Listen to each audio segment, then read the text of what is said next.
Bonsoir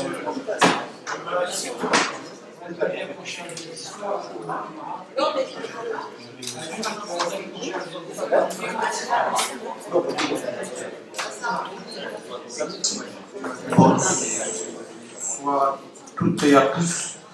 Alors, je vais faire l'appel. D'abord, le secrétaire de séance, c'est Patrick Salomon, m'a dit que c'était ce soir. Ça, c'est rouge.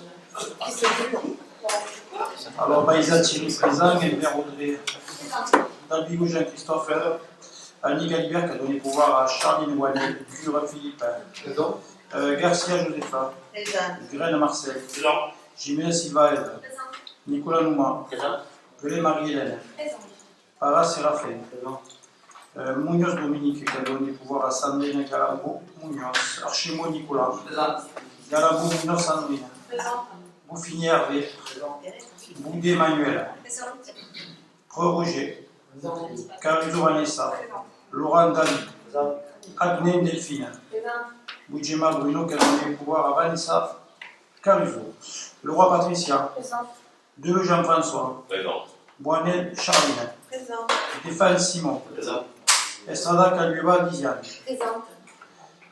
Falcon de Lucas Chantal qui a donné pouvoir à Pascaline Dardier, Boudard Nicolas qui a donné pouvoir à Lisiane Estrada Calueva, Asta Didier, Doula Taïssa, Bendrian Yerimen qui a donné pouvoir à Didier Aspa, Foucault Gilles qui a donné pouvoir à Roger Preux. Donc, je signe et je fais passer.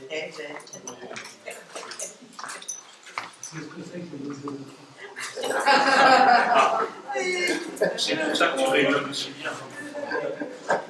Allez, un peu de sérieux. Vous avez l'ordre du jour. À la question numéro 2, c'est l'approbation du procès-verbal de la séance du 29 avril 2024. Y a-t-il des observations? Aucune observation, donc je mets au vote. Qui est contre? Qui s'abstient? Qui est contre? Je vous remercie. Question numéro 3. Récapitulatif des décisions que j'étais amené à prendre. Ça va de la décision numéro 26 à la décision 48. Y a-t-il des questions? Aucune question. Question numéro 4. Finance, autorisation d'emprunt, et je laisse la parole à M. Marcel Brenner. Merci, monsieur le maire.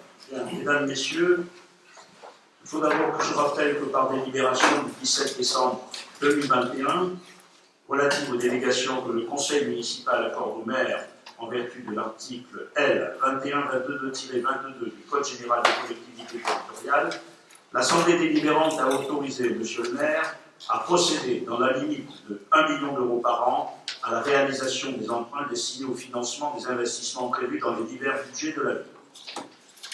Pour réaliser les investissements prévus au budget général et au budget du corps mixte de l'exercice 2024, il convient aujourd'hui que le conseil municipal autorise par délibération la souscription d'emprunts à hauteur de 2 921 051 €, soit 2 650 000 € au titre du budget principal et 271 051 € au titre du budget du corps mixte.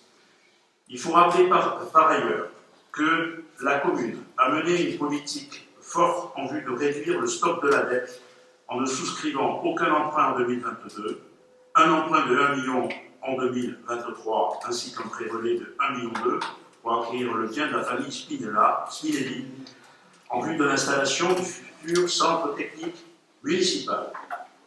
Il convient également de noter que sont arrivés à échéance et donc remboursés sur le budget principal en 2023 4 emprunts représentant initialement un nominal de 3 170 122 €. En 2024, un emprunt représentant un nominal de 400 000 €, auquel il faut ajouter celui du prêt relais de 1 200 000 € qui devra être remboursé avant la fin de cette année. Que par ailleurs, en 2025, il y a 3 emprunts qui arrivent à échéance pour un nominal de 2 100 000 euros, et en 2026, 4 emprunts qui arrivent aussi à échéance pour un nominal de 2 163 500 euros. Il est donc demandé de bien vouloir autoriser M. le maire ou son représentant à procéder à la réalisation d'emprunts à hauteur de 2 921 051 euros destinés au financement des investissements prévus au budget général et au budget annexe du port mixte pour l'exercice 2024, à procéder ultérieurement, sans autre délibération et à son initiative, aux diverses opérations prévues dans le contrat, et enfin à recevoir tout pouvoir à cet effet. Y a-t-il des questions? Madame Estrada. Oui, je vous remercie pour nous avoir donné toutes ces explications sur les emprunts qui arrivent à échéance. Mais demain, la ville de Metz donc, contracte ces 2 emprunts supplémentaires donc de 2,9 millions d'euros. À combien se monte la dette demain? Merci. Alors, vous aviez ce chiffre sur le document du budget principal. Il suffit de regarder le capital restant dû au 31 décembre 2023. Nous étions à 10 780 849,13 euros. Je n'ai pas les chiffres pour le port mixte, mais enfin, c'est ce chiffre-là qui est le plus important. Merci. Y a-t-il d'autres questions? Monsieur Aspa. Bonsoir tout le monde. J'aurais voulu connaître aujourd'hui les taux d'emprunt, ils sont quand même pas très joyeux. Savoir le taux auquel vous avez contracté ce prêt.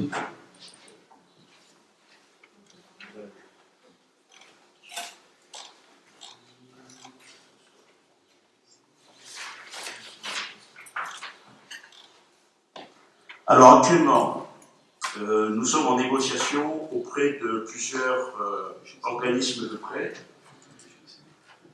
Actuellement, il nous est proposé le taux le plus bas, mais qui n'est pas bien entendu finalisé. C'est le taux du livret A plus 0,40%.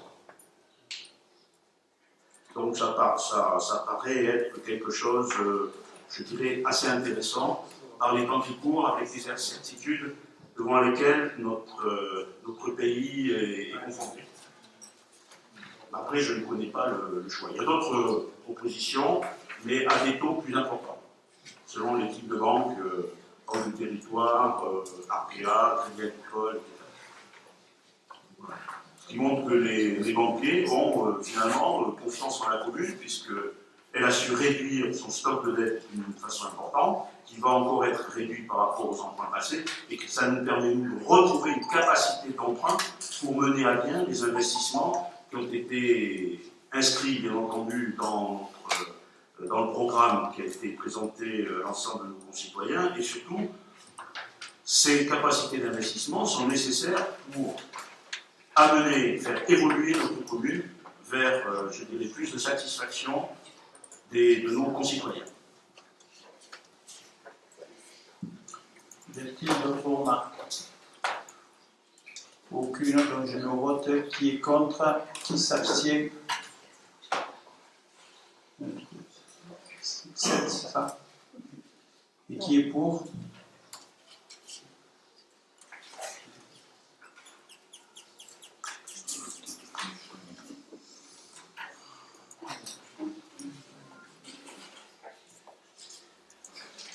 Question numéro 5, budget annexe pour du Mont-Blanc 2024. Je laisse la parole à M. Nicolas Chéreau.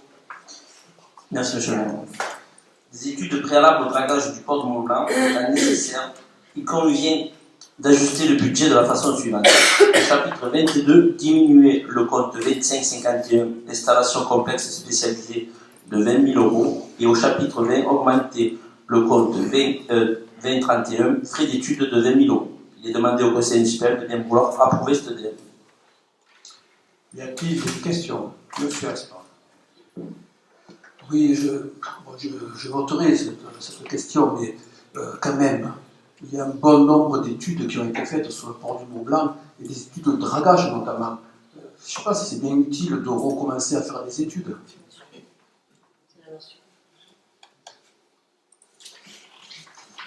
Les études qui ont été faites, je ne sais pas, elles sont un peu caduques maintenant, elles durent trop longtemps. Il faut revoir le casier, il faut tout refaire. Elles sont trop caduques, elles sont trop vieilles. C'est pour ça. Voilà.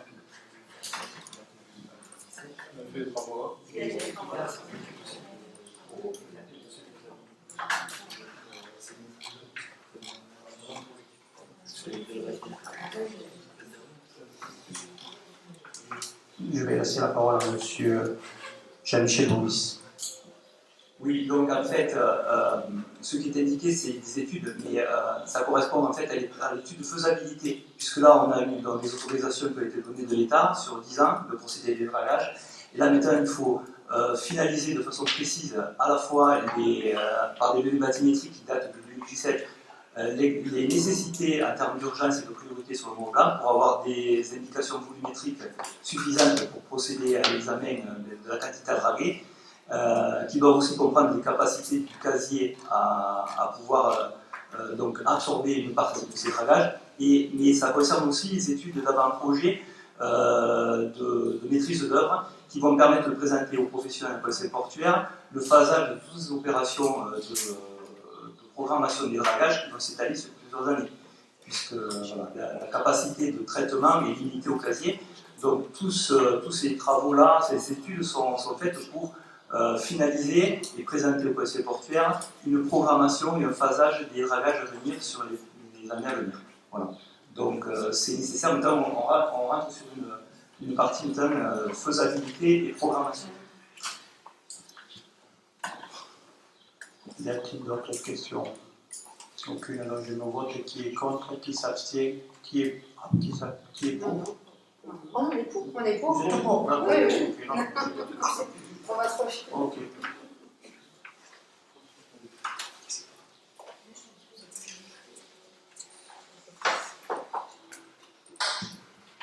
Question numéro 6, assujettissement de la TVA du budget annexe de Thalassa. Je laisse la parole à M. Marcel Grain. Merci, monsieur le maire. Bien, mesdames et messieurs, il faut se rappeler que l'activité annexe du Thalassa relève actuellement de plein droit du régime de la franchise en base au TVA, un régime qui exonère les entreprises de la déclaration et du paiement de la TVA sur les prestations ou ventes qu'elles réalisent. Ce régime fiscal s'applique à toutes les entreprises dont le chiffre d'affaires de l'année précédente ne dépasse pas certains seuils.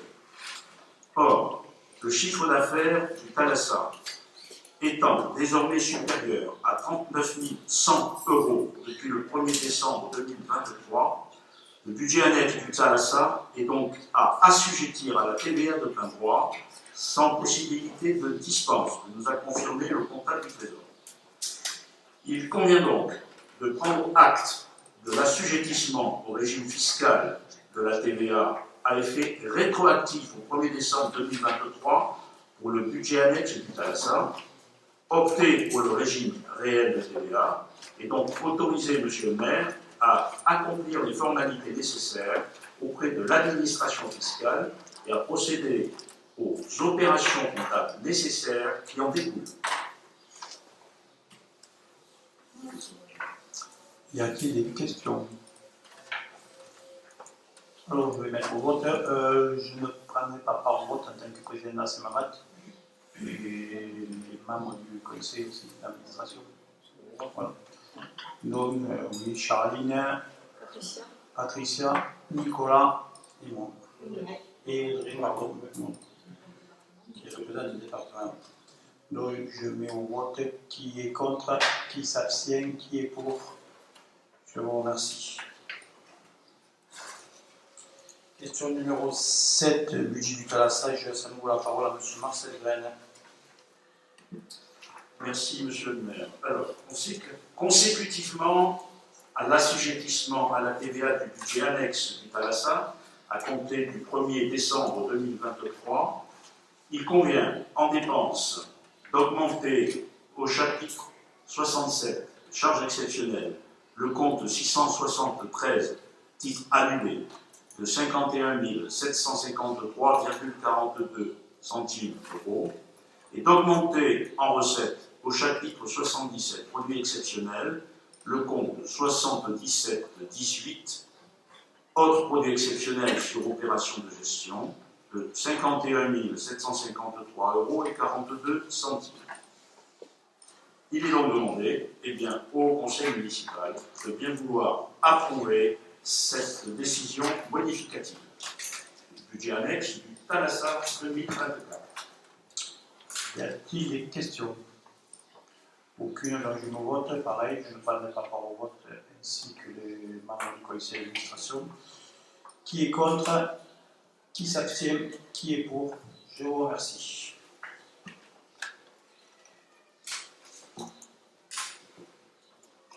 Question numéro 8, finance, mise à jour des tarifs de location des salles municipales.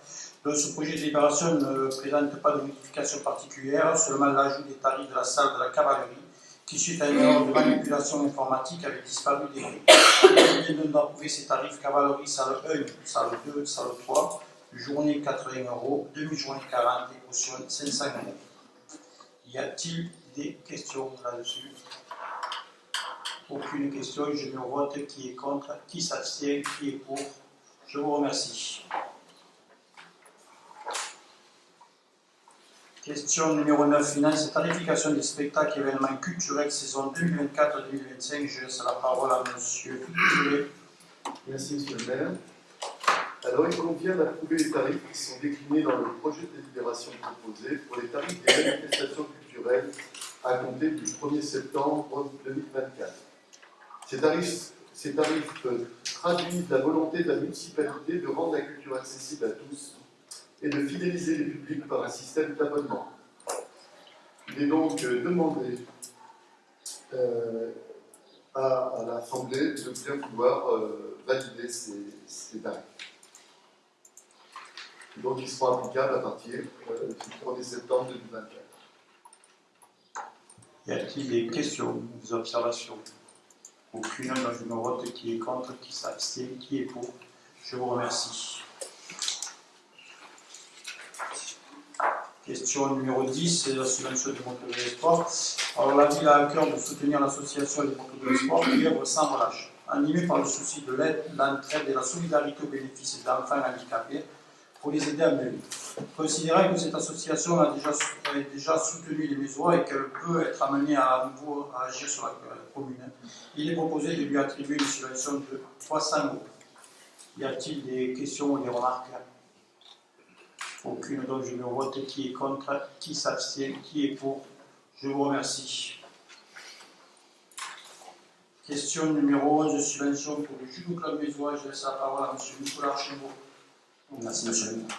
Le judo club mésois, Vivier, de futur champion, est encore à l'honneur puisque 8 jeunes judokas sont qualifiés pour des compétitions régionales et nationales.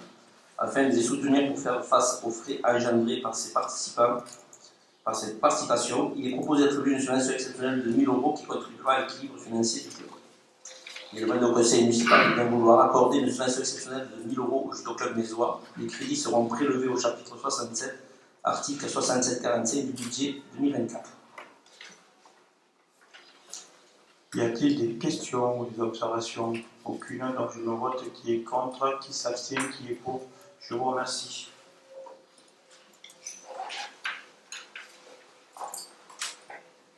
Question numéro 12, fiscalité tarif 2025 sur la TLPE.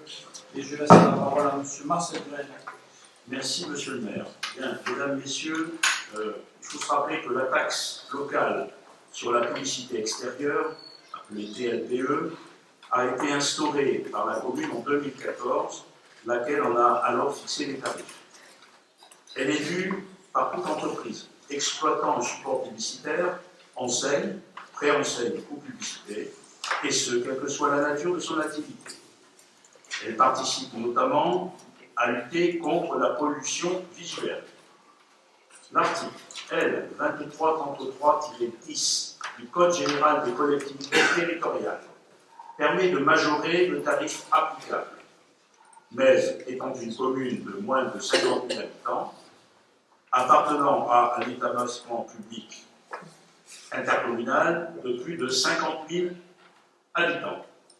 Il est proposé de ne pas appliquer l'indexation prévue à l'article L. 454-58 du Code des impositions sur les biens et services et de conserver les tarifs appliqués en 2024 au titre de 2025. Le projet de délibération que vous avez reçu précise les tarifs proposés pour 2025 qu'il convient aujourd'hui d'approuver en les adoptant. Y a-t-il des questions? Aucune, donc je me vote. Qui est contre? Qui s'abstient? Qui est pour? Je vous remercie. Question numéro 13, recrutement d'agents contractuels, travail saisonnier. Je laisse la parole à M. Séraphin Parra. Oui, merci Monsieur le maire. Donc, il s'agit là de confirmer les recrutements en cours cet été en raison d'un accroissement de travail et des congés des agents. La loi autorise le recrutement d'agents contractuels pour une durée maximale de 6 mois sur une période de 12 mois consécutifs. Ont été créés 22 emplois à temps complet dans les grades d'adjoint technique, adjoint d'animation relevant de la catégorie hiérarchique C et de rédacteur relevant de la catégorie hiérarchique B, et de 15 emplois à temps non complet dans le grade d'adjoint d'animation, d'adjoint technique, adjoint d'animation et adjoint administratif relevant de la catégorie hiérarchique C et de technicien relevant de la catégorie hiérarchique B. Avec ses compétences spécifiques attendues sur certains postes, ainsi en police municipale, 3 agents de surveillance de voie publique, qui nécessitent l'agrément par le procureur de la République avec assermentation par le juge du tribunal d'instance, à la propreté urbaine, aux espaces verts et à la logistique, la nécessité de posséder le permis de conduire de catégorie B, jeunesse animation dans les secteurs loisirs et enfants-jeunesse, nécessite également là le BAFA, le brevet d'aptitude aux fonctions d'animateur. Et en jeunesse surveillance de baignade, donc le diplôme de surveillant de baignade. Donc, il est demandé au conseil municipal d'autoriser Monsieur le maire pour l'année 2024 à procéder au recrutement d'agents contractuels pour faire face à des besoins liés à un accroissement saisonnier d'activité dans les conditions précises. Et d'autoriser et de préciser que les crédits correspondants sont inscrits au budget 2024.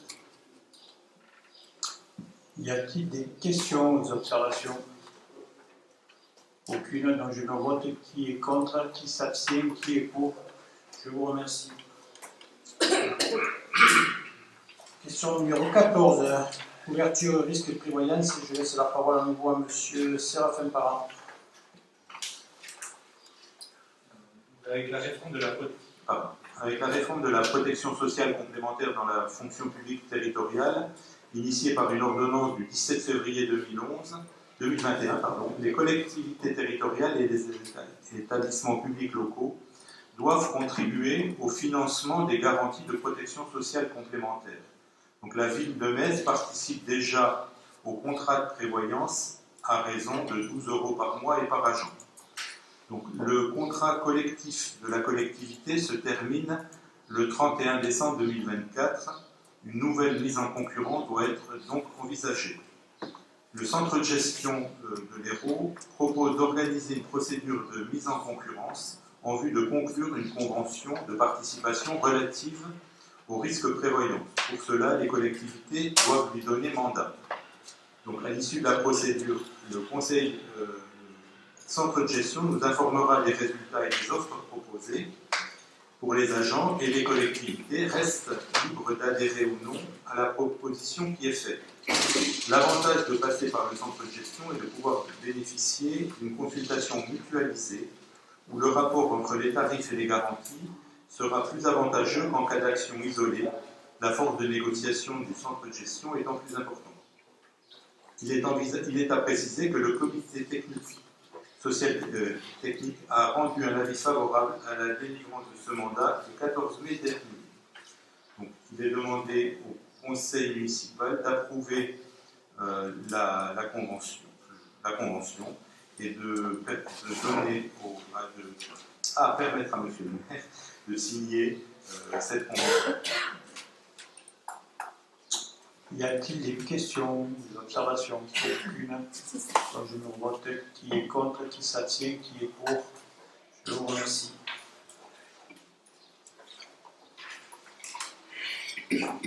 Question numéro 15, d'amendement à la convention de l'objectif et de financement entre la CAF de l'Hérault et la ville pour le multi-accueil Loumaison. Le multi-accueil Côte Bastide et le service d'accueil régulier familial des Petits Tours. Alors la ville a délibéré le 9 mai 2023 pour signer les conventions d'objectifs et de financement de la CAF concernant les établissements d'accueil de jeunes enfants. Il est proposé aujourd'hui de signer les avenants à ces conventions d'objectifs afin de mettre en œuvre l'ensemble des évolutions de financement prévues par la convention d'objectifs et de gestion 2023-2027 de la CNAF. Je vous demande donc de bien vouloir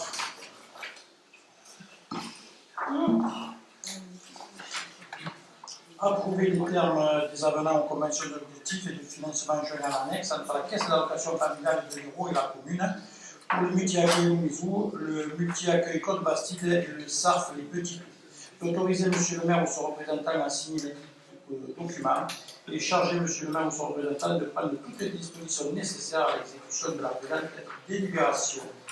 Y a-t-il des questions ou des observations? Aucune, donc je me vote qui est contre, qui s'abstient, qui est pour. Je vous remercie. Question numéro 16, la convention FDAG.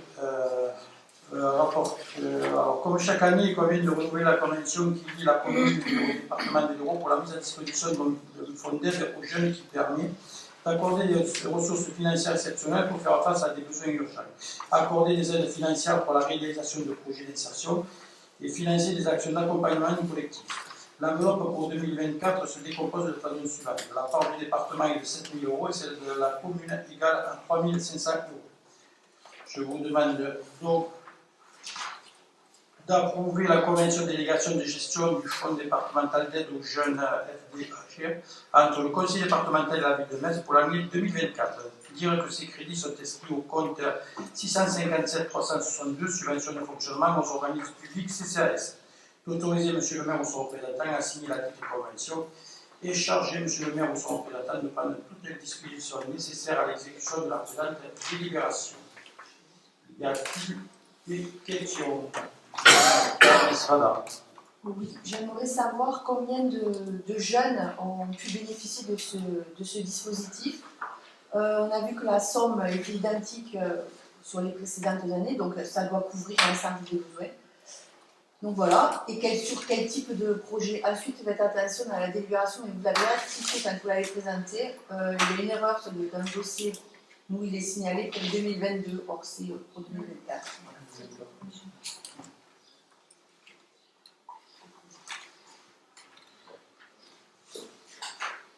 Je ne serai pas à mesure de vous répondre ce soir.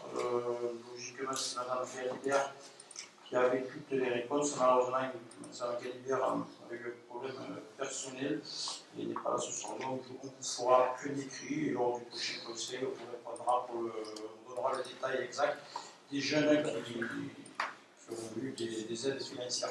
Voilà ce que je peux vous dire là-dessus. Merci. Y a-t-il d'autres questions? À part quelqu'un là-dessus. Moi, j'ai pas le nombre, mais je peux vous dire, Madame Estrada, ce que ça finance. Donc, Madame Estrada, en fin de compte, les financements pour ces jeunes lésois, c'est principalement de la possibilité de pouvoir faire des formations. C'est souvent des jeunes qui n'ont pas eu une scolarité très complète. Et de la même manière, un souci de mobilité, donc c'est de les aider aussi au financement de leur permis de conduire, pour permettre, en fin de compte, de se déplacer dans le but de trouver un emploi et de pouvoir avoir une vie qui va leur permettre de rentrer, en fin de compte, dans la vie active de manière pleine et entière. Merci. Y a-t-il d'autres questions? D'accord, Madame le maire ne prendra pas part au vote. Donc je mets au vote qui est contre, qui s'abstient, qui est pour. Je vous remercie. Voilà, question numéro 17. C'est la convention d'instruction et de gestion financière du Fonds du département d'aide aux jeunes entre la ville de Metz et le CCAS. Donc, il est nécessaire de renouveler la convention parallèlement à la convention avec le département qui a été approuvée précédemment. Donc, je demande d'approuver la convention d'instruction de gestion financière du FEDAG entre la ville de Metz et le CCAS pour l'année 2024 et d'autoriser M. le maire au secrétaire d'État signer la convention et de charger M. le maire de son secrétaire d'État de prendre toutes les dispositions nécessaires à l'exécution de la présente délibération. Y a-t-il des questions? Aucune, donc je me vote qui est contre, qui s'abstient, qui est pour. Je vous remercie. La question numéro 18, urbanisme, amélioration de l'habitat, octroi de subvention de façade de l'année 2024. Je laisse la parole à M. Jean-Christophe Dabigo. Merci Monsieur le maire, bonsoir à tous et toutes. Donc vous avez dans la délibération le détail des dossiers qui ont été retenus et qui sont passés en commission cette semaine. On a toujours un plafond de 2500 € par dossier, quel que soit le montant. Vous avez des dossiers cette année qui vont de 67 000 € à 5 000 €. Donc on voit que c'est très différent. À la suite de ça, les dossiers sont transmis à cette agropole Méditerranée qui peut aussi venir en surplus avec un plafond cette année limité à 20 000 €. Voilà. Donc les dossiers ont été examinés par la commission. Il y a eu un retrait, normalement on est à 10. Il y en a un qui a été retiré parce que le devis avait augmenté de façon très importante. Donc la personne a retiré son dossier. Voilà, il nous reste donc sur les crédits de l'année, il nous reste une petite somme. On verra si d'ici la fin de l'année il y a d'autres dossiers ou si on reportera sur 2025. Y a-t-il des questions sur le sujet? Aucune, donc je me vote qui est contre, qui s'abstient, qui est pour. Je vous remercie. Question numéro 19, urbanisme, c'est mise en demeure d'abroger partiellement le PLU approuvé le 22 mars 2017 et je laisse la parole à M. Jean-Christophe Dabigo. Merci. Donc là, on a une affaire un peu bizarre. En fait, on nous met en demeure par voie d'avocat d'annuler partiellement les PLU de 2017 sur la parcelle en fait, de la Vitarelle. Il s'agit du propriétaire foncier qui n'est pas satisfait de ce qui se passe aujourd'hui, vu qu'il s'est rendu compte qu'il était en zone naturelle. Il faut savoir qu'il a fait l'objet de contrôles d'urbanisme, notamment, et d'infractions. Et donc, son avocat lui a sorti une possibilité juridique de revenir très longtemps après un vote de PLU sur un classement d'une parcelle du PLU. Donc, il nous soumet ça, il nous met en demeure de le faire. En estimant que ce classement lui a fait perdre de la valeur à son bien. Or, avant le PLU de 2017, dans le poste, le zonage était en agricole. Donc il n'avait pas plus le droit de faire ce qu'il a fait depuis et encore aujourd'hui. Donc nous, on a pas mal d'arguments juridiques pour lui répondre qu'on ne va pas accéder à sa demande. Et c'est ce qu'on vous demande aujourd'hui de faire, c'est-à-dire de rejeter sa demande. S'il doit partir au tribunal administratif, il faut s'attendre à avoir un procès, mais on a pas mal d'arguments juridiques et d'opportunités qui font qu'on n'est pas à même de revenir sur ce classement du zonage de 2017. C'est quand même... on est en 2024, on peut plus se réveiller avant, je pense. Voilà, donc la proposition qui vous est faite, c'est de rejeter la demande de mise en demeure de modification du PLU de 2017 et de donner tout pouvoir au maire pour gérer ce rejet et les suites éventuelles, y compris donc s'il faut se défendre en justice pour défendre la position de la commune. Y a-t-il des questions? Madame Estrada. Oui, en fait, il nous semble que l'argument est un peu fallacieux de la part de la SCI à Vitarelle. Là-dessus, on est tout à fait d'accord. Et donc, je voudrais savoir quelle est la réelle intention derrière. Il avait envie d'agrandir. De ce qu'on sait, il a envie de réouvrir une opération commerciale, soit de restauration, soit de boîte de nuit, ça on ne sait pas trop. Mais il faut savoir que son bien n'a pas été utilisé pendant plusieurs années. Et donc sa capacité est tombée, en fait, pour nous. Et donc on va avoir, je pense, d'autres conflits s'il essaie de rouvrir une opération, parce que Ça ne va pas s'arrêter là. Donc, je pense qu'il a été conscient de ça et qu'il a cherché avec ses avocats la possibilité de faire tomber le zonage actuel. Enfin, ça, on a pour l'instant, on en est là. On verra quand on aura les contacts un peu plus juridiques.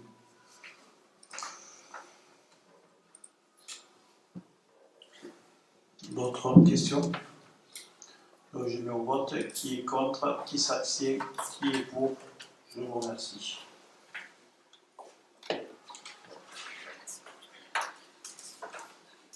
Question numéro 20. Foncier, classement de parcelles issues du domaine privé communal dans le domaine public. Et là, je laisse à nouveau la parole à M. Jean-Christophe Davigo. Oui, donc on vous propose une délibération aujourd'hui qui nécessite un peu d'explication. Donc on a souhaité faire un check-up des propriétés communales et des problèmes de voirie que l'on rencontre. En fait, plus on tire la ficelle et plus on s'affole. On a aujourd'hui une situation où on a 320 rues ou places qui méritent un éclaircissement juridique sur la ville de Metz. Et ça représente au minimum 503 parcelles cadastrales. Donc ce soir, à la vue de la délibération, on peut estimer qu'il y a beaucoup de choses, puisqu'il y a 39 parcelles qui sont concernées.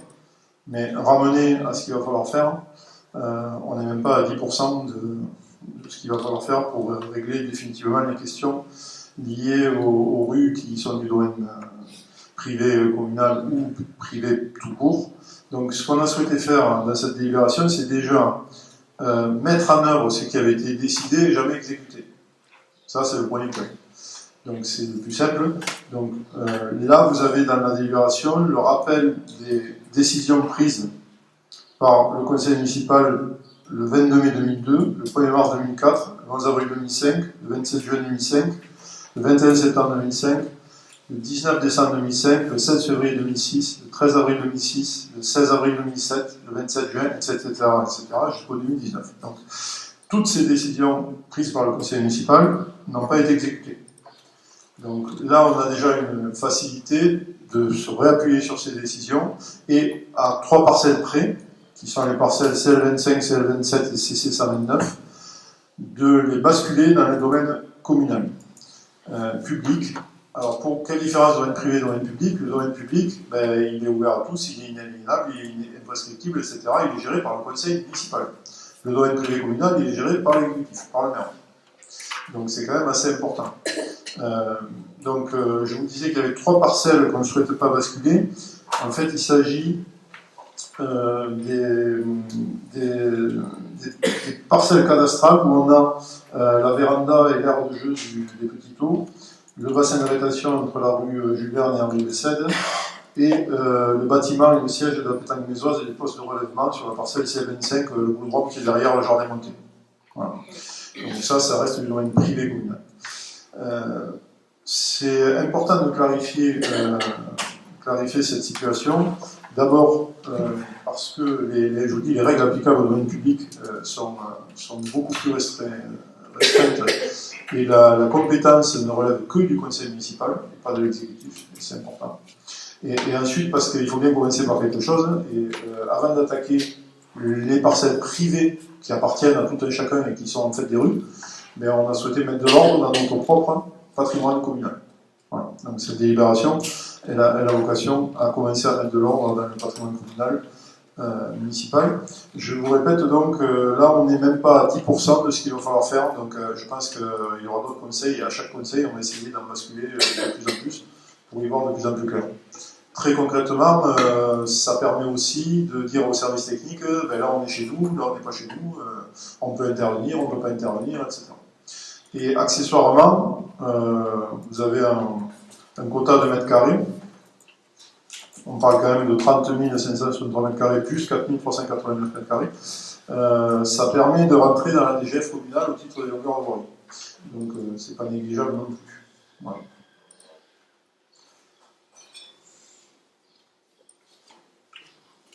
Y a-t-il des questions? Monsieur Assad. Oui, on bénéficie de plus de DGF, mais par contre, on a des charges après derrière, parce que si c'est pas bien en état, voilà. Alors, je vous rappelle que ça a été décidé par délibération entre mai 2002 et 2019. Donc c'est déjà décidé. C'est pas nous qui les avons votés, on ne fait simplement qu'appliquer des choses que le Conseil a demandé à l'exécutif de faire et qu'il n'a jamais fait. Ensuite, il faut savoir que les services techniques interviennent déjà. C'est-à-dire qu'à ces endroits-là, on est sur une propriété communale, mais on a en plus de l'éclairage public, on fait des espaces verts, on fait le nettoiement de voirie, etc. Donc, de fait, c'est considéré déjà en gestion comme du domaine public.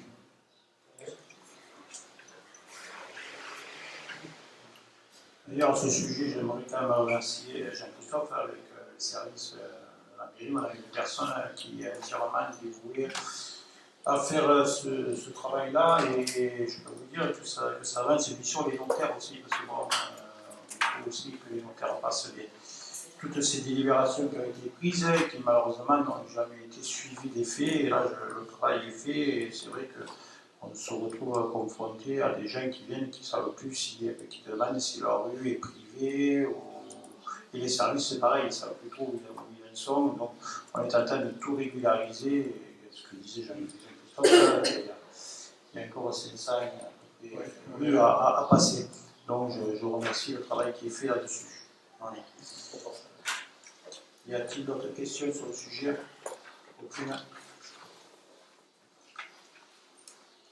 Donc je vous demande d'approuver le classement des parcelles visées au tableau annexé, issues du domaine privé de la commune dans le domaine public communal, décider de laisser dans le domaine privé communal les parcelles cadastrées CL25, CL27 et CC 129, et d'autoriser M. le maire ou son représentant à signer tous les documents nécessaires à cette intégration dans le domaine public communal. Qui est contre? Qui s'abstient? Qui est pour? Je vous remercie.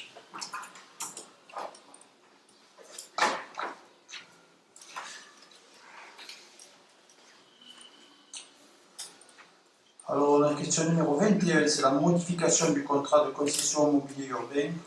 Alors, le contrat de concession SAM a confié à la société DECO-France la fourniture, l'installation, l'entretien et l'exploitation commerciale de mobilier urbain publicitaire et non publicitaire sur le domaine public des communes du groupement de commandes dont fait partie la commune. La ville de Metz souhaitant bénéficier de 2 colonnes culturelles pour annoncer ses propres manifestations culturelles et festives, a lieu et place de 2 journaux électroniques initialement prévus. Il convient que SAM signe un avenant pour modifier le contrat. Cet avenant permettra également à la commune de redéfinir de façon pertinente les emplacements destinés au mobilier urbain selon la fréquentation du public piéton et automobile et les contraintes techniques. Les différents lieux seront identifiés dans le projet de libération qui vous a été adressé.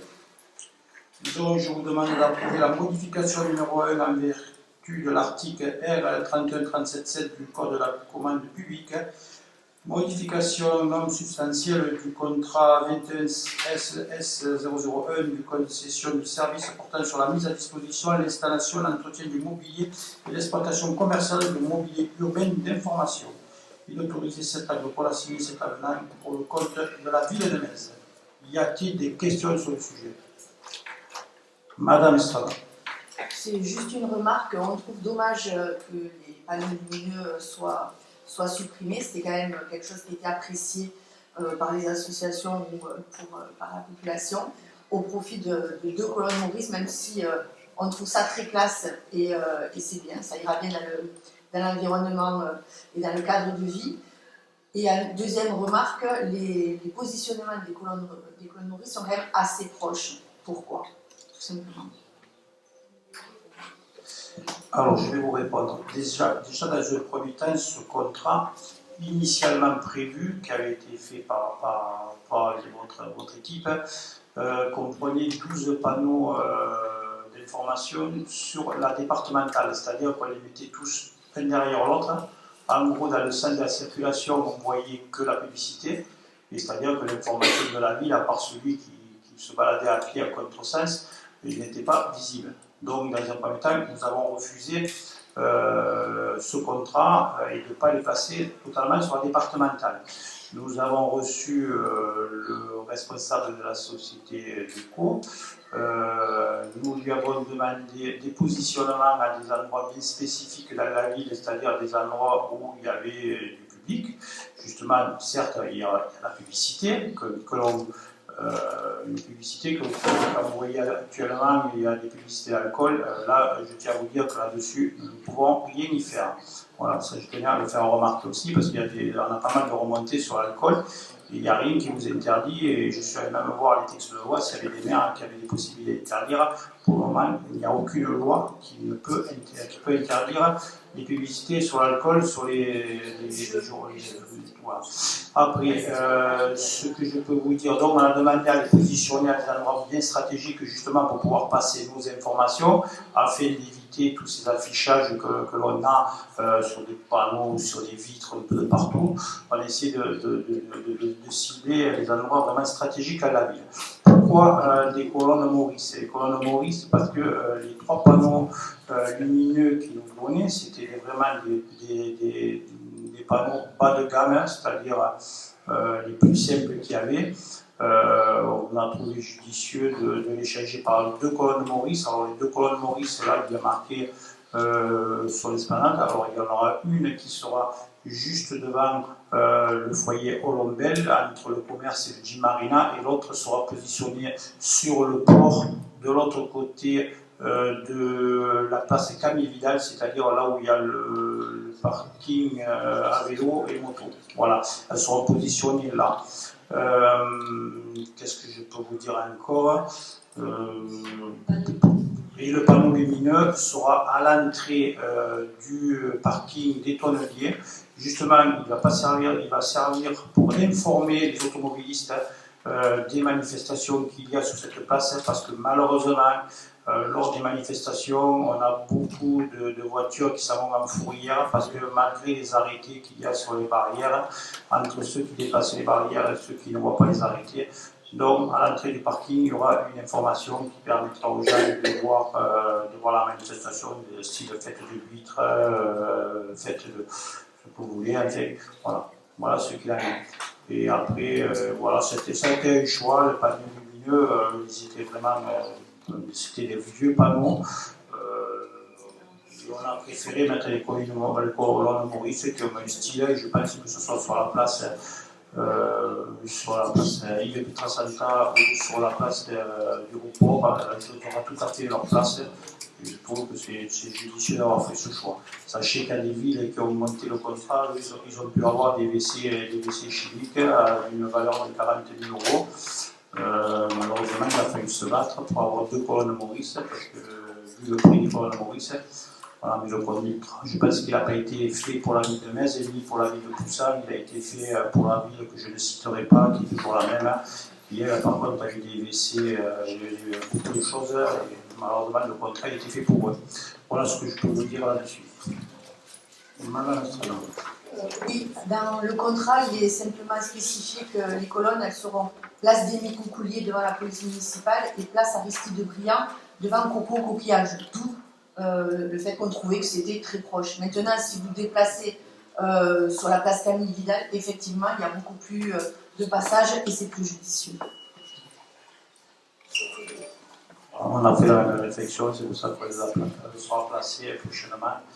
Et d'ailleurs, on a le droit maintenant sur l'affichage des 12 panneaux d'information, on aura droit à 12 campagnes d'affichage. Donc chaque mois, on va dire plus ou moins, ça pourra nous permettre de faire des affichages culturels, festifs, sportifs, enfin tout ce que l'on veut faire passer. Mais c'est vrai que j'aimerais bien qu'on puisse éviter la publicité de l'alcool, mais pour le moment, il n'y a rien d'effet. C'est vrai que devant le garnargeux, ça me gêne de voir du whisky ou quoi que ce soit. Bon, moi, ça ne m'incite pas à boire, mais dans tous les cas, certaines personnes, ça les décide.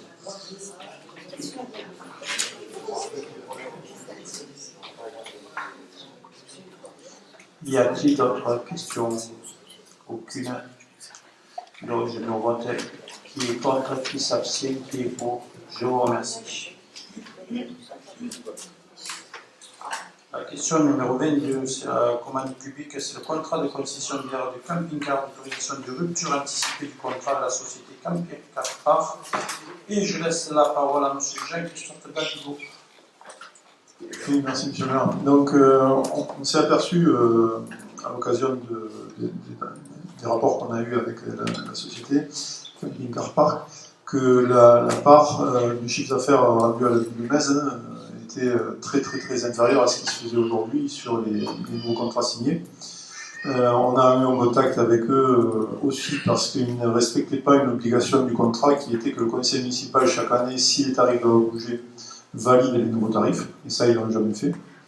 On a souhaité que le conseil municipal autorise le maire à négocier, sachant qu'il aurait pu anticiper, c'est toujours des dédommagements à verser, etc., et que ça se termine à mi-2025. Mais c'est surtout pour montrer qu'il va falloir qu'on ait un vrai dialogue et non pas une absence de réponse. Puisqu'on a écrit, on a eu des visioconférences et on n'a pas de réponse à notre demande qui était de revoir le quota reversé à la ville de Metz.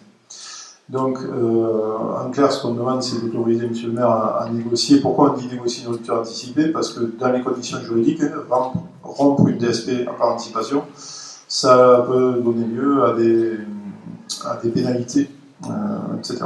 Donc, on va rentrer dans une discussion qui aura au moins le mérite de prévoir que le renouvellement du prochain contrat, il n'est pas acquis, d'une part, et qu'on peut même envisager une mise en régie du service, puisqu'on parle d'un chiffre d'affaires annuel de 160 000 € annuels sur l'aire de camping-car de Metz, qui est en constante augmentation, qui est l'un des plus fréquentés du secteur et le plus rentable du secteur. La notoriété de l'aire est aujourd'hui acquise auprès des camping-caristes, ça c'est certain. La gestion d'une aire, c'est en fait gérer une borne et des accès, c'est-à-dire une borne d'alimentation et des accès, donc il n'y a rien de bien compliqué là-dedans. C'est pas notre métier, c'est clair, mais c'est pas notre métier non plus d'avoir 7,8% de chiffre d'affaires sur 160 000 €. C'est du domaine public, ça bénéficie à des gens bien entendu qui s'y installent, mais ça bénéficie surtout à une société qui fait un sacré chiffre d'affaires dessus, et il faut qu'on partage cette rente. Donc l'autorisation qu'on nous demande aujourd'hui, c'est de donner le pouvoir au maire de négocier avec la société, en allant jusqu'à la rupture anticipée si nécessaire, mais surtout dans l'optique que le renouvellement de la future DSP, s'il y en a une, en 2025, il aura été précédé d'une phase où on va approfondir les chiffres et regarder quel est l'intérêt de la ville dans cette gestion. Voilà. Y a-t-il des questions, Madame Estrada? En fait, M. Dalbigo a répondu à ma réponse parce que la question que j'allais poser, parce que dans la délibération, il n'était pas précisé quelles étaient les conditions de rupture. Et n'ayant pas le contrat, on ne savait pas à combien pourrait se monter cette rupture anticipée.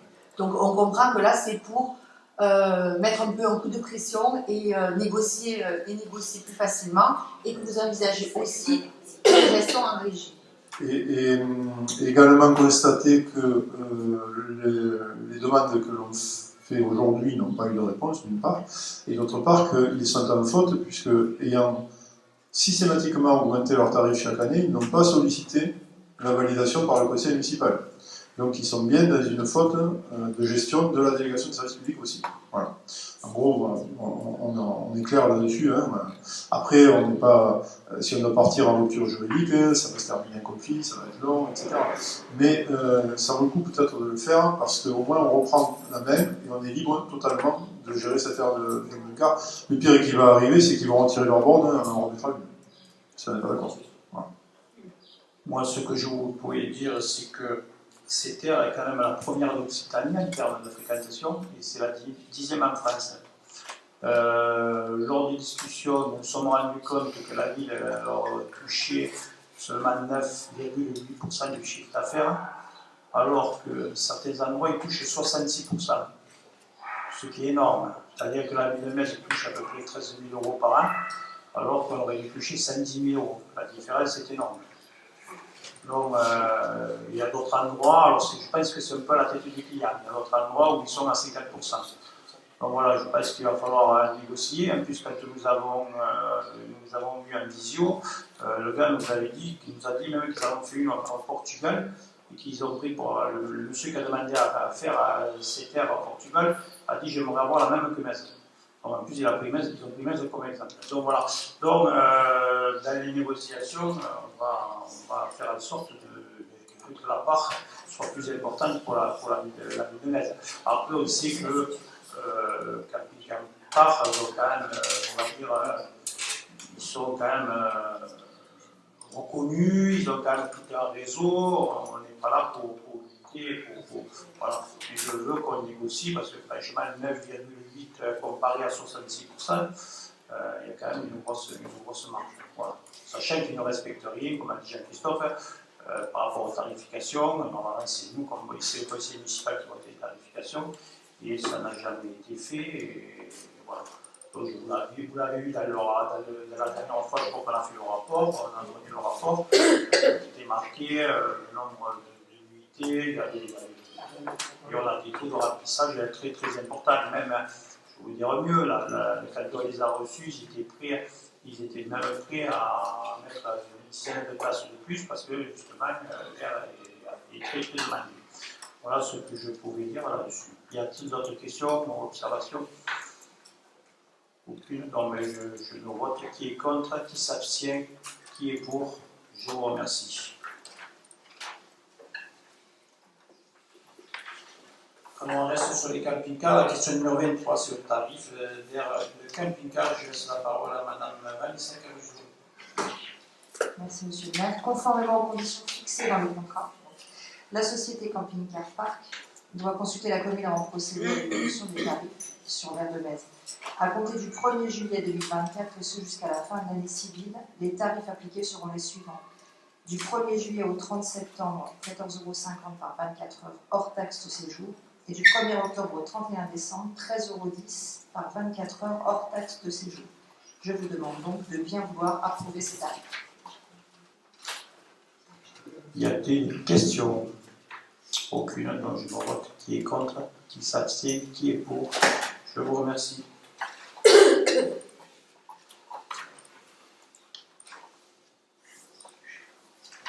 Dans la question numéro 24, l'avenant au contrat bourg-centre. La délibération portée sur l'approbation de l'avenant du contrat bourg-centre afin de prolonger sa durée jusqu'au 31/12/2028. L'avenant intègre également l'engagement renforcé de la municipalité pour la transition écologique et le rééquilibrage territorial, l'attractivité et les mobilités durables en programmant d'ici 2028. La désimperméabilisation des cours de l'école Ligante, la rénovation énergétique de l'école, l'installation d'une géothermie, chauffage et confort d'été, la rénovation énergétique de l'hôtel de ville et l'installation d'une géothermie, la rénovation énergétique du système de chauffage et confort d'été de la crèche Côte Bastide, la rénovation énergétique de la salle Jean Moulier, la rénovation énergétique et restructuration du poste de police municipale, la rénovation des équipements de la cuisine centrale, la création d'une maison des services publics et de la citoyenneté, la création d'un parking derrière la poste, la rénovation des remparts et de la voirie de départ du rempart, l'aménagement de la place Aristide Briand et des abords des Halles, l'extension du maillage de voies vertes sur l'ensemble du territoire, la création du centre technique municipal, la construction d'un restaurant scolaire pour les écoles Coutier et Clémenceau, la rénovation du 4e pelouse en accès libre du complexe sportif du Sesquier, la poursuite des travaux de mise en accessibilité de l'ensemble des bâtiments communaux. Donc,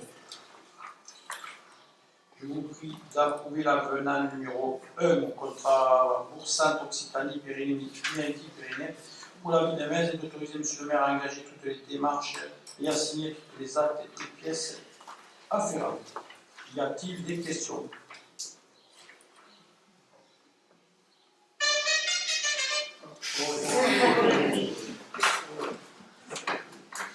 Aucune.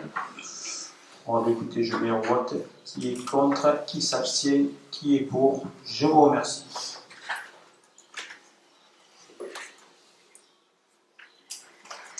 Question numéro 25, convention box vélo. Je laisse la parole à Madame Audrey Elbert.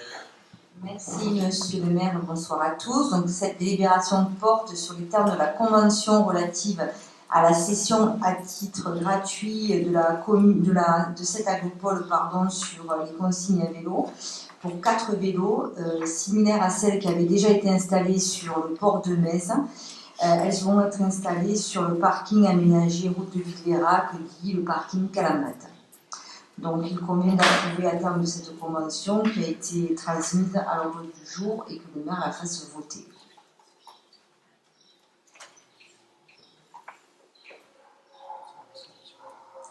Y a-t-il des questions? Juste un petit détail. Oui, regarde, vous dites pour 4 vélos. Et sur la Ce délibération. sont des box de 4. Hein, Ouais, ben, sur la délibération, il y a 2 consignes pour 2 vélos, donc ça fait. oui, 2 fois 2, 4. Ouais.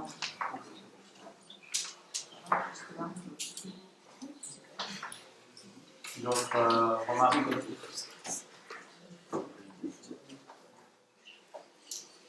Bon. Je mets au vote qui est contre, qui s'abstient, qui est pour. Je vous remercie.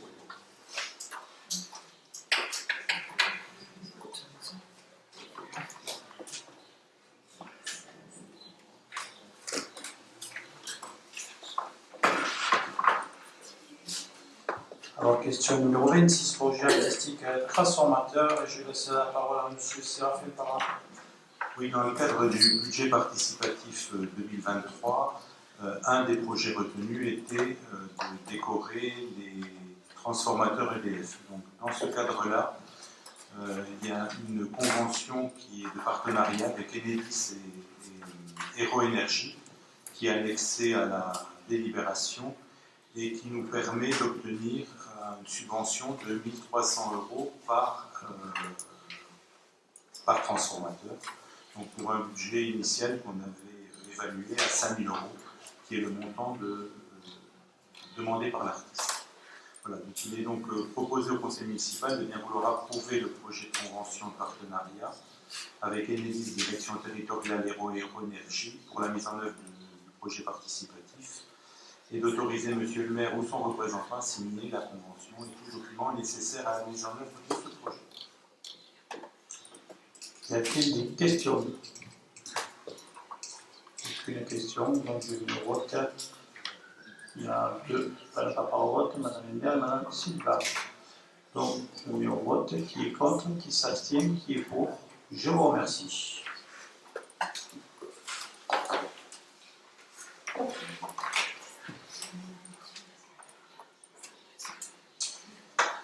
Question numéro 27, Convention environnement numérique de travail. Je laisse la parole à Mme Martial Penet.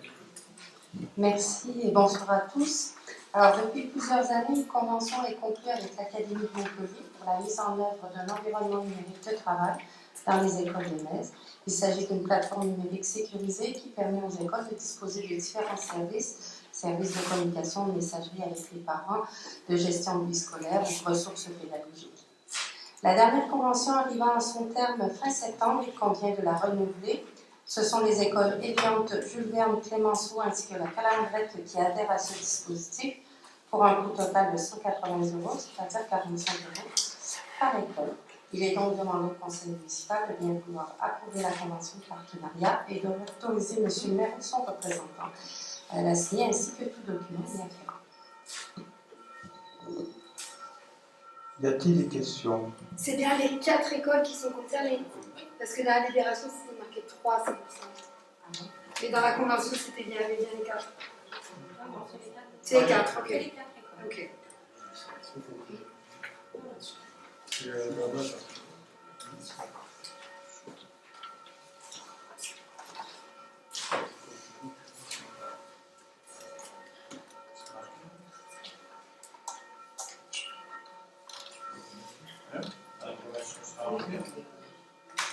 Si, la convention, c'est marqué, mais oui.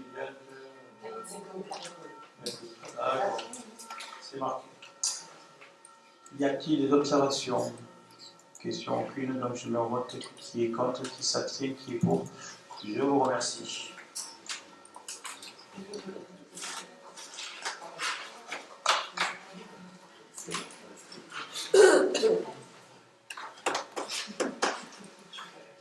Question numéro 28, projet Ciné Relax, convention de partenariat 2024. Je laisse la parole à M. Philippe Curé. Merci, M. le maire. Le projet Ciné-Relax est un dispositif inclusif permettant à des personnes souffrant d'un handicap complexe pouvant entraîner un comportement atypique de participer à des projections de films dans des salles de cinéma ordinaires avec le public habituel grâce à l'intervention de salariés formés ou de bénévoles.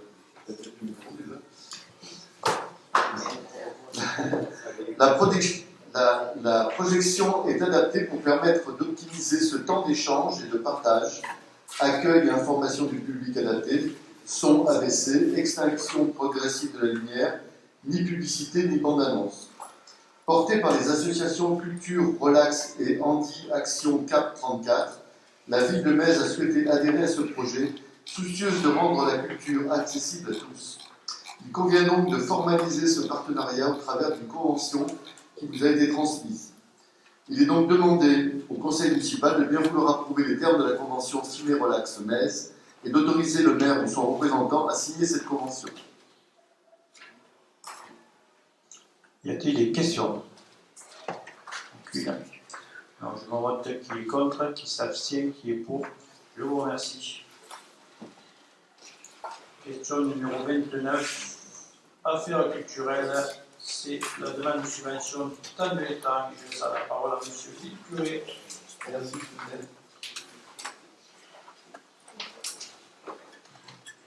Le temps de l'étang 2024-2025 aura pour thème l'eau qui nourrit et associera artistes et scientifiques autour de cette thématique. Pour mener à bien cette deuxième édition, il est envisagé de demander une aide financière à l'Agence de l'eau à hauteur de 7 800 € pour un projet dont le montant global envisagé est de 15 770 €. Il est donc demandé au conseil municipal de bien vouloir approuver les termes de cette demande. Cette demande de subvention de 7 800 €. Y a-t-il des questions?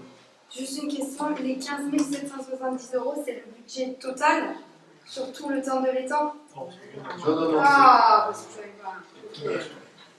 C'est le projet, c'est un projet parmi de multiples projets. D'accord. Et donc, ce projet notamment concerne une artiste plasticienne qui dessine sur l'eau et qui sous l'eau et sur l'eau et qui va travailler avec un scientifique autour de divers projets, notamment ostréicoles, dans les fermes ostréicoles et avec des scientifiques et avec des professionnels des algues notamment.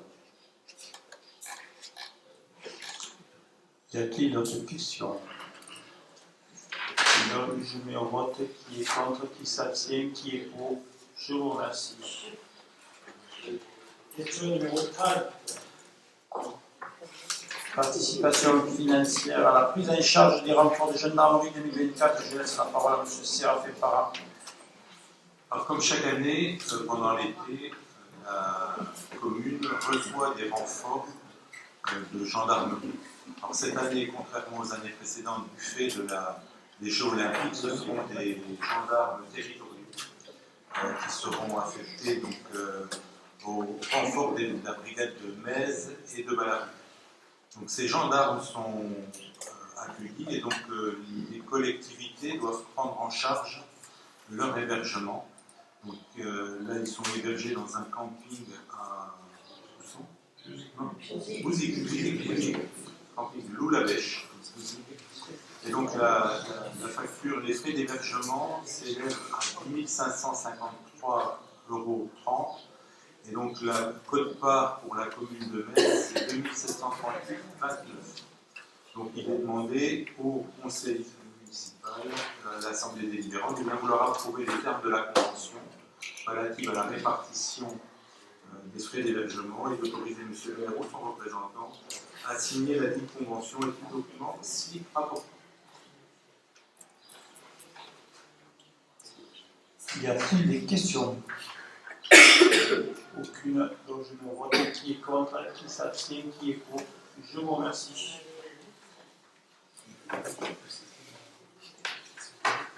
Question numéro 30, destination du correspondant incendie secours. Je laisse la parole à M. Séraphin Parra. Traditionnellement, le préfet a un correspondant défense et également un correspondant incendie secours qui nous est demandé de désigner.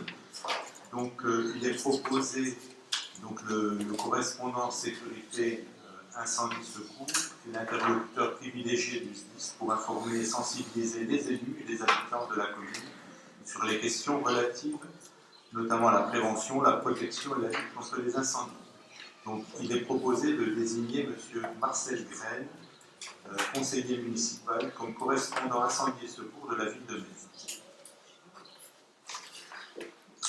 Y a-t-il des questions ou des observations? Aucune, donc je me vote qui est contre, qui s'abstient, qui est pour. Je vous remercie.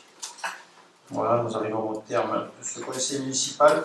Le prochain conseil municipal aura lieu le 8 juillet. Donc, si jamais on devait changer, il faudrait signer, mais après, c'est le 8 juillet. Parce que Jean-Christophe aura certainement une question d'urbanisme à passer. Voilà. Donc, rendez-vous le 8 juillet. Voilà, merci, bonne soirée.